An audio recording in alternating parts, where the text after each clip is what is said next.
এগুলো 17ই এপ্রিল কাঠের মধ্যে মাউন্ট করেছিলাম। এটা ফিলোনপসিসের তাইওয়ান ভ্যারাইটি আছে। এটা কাঠের মধ্যে 17 এপ্রিল মাউন্ট করেছিলাম, অল্প পরিমাণ শুধু স্যাংনাম মস দিয়ে, আর কিচ্ছু করিনি, শুধু জল দিয়ে গেছি। এটার একটু শিকড়টা কম ছেড়েছে, বাকিগুলো এটার তো একটা শিকড় থাকেই নি।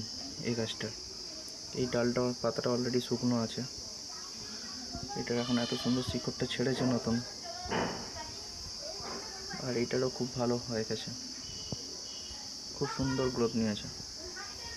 আর পাতা তো এত বড় বড় থাকেই নি, কোনো কিছু খাবার কিন্তু দেওয়া হয়নি, শুধু জল দেওয়া হয়েছে দিনে 2বার করে। খুব সুন্দর গ্রোথ নিয়েছে।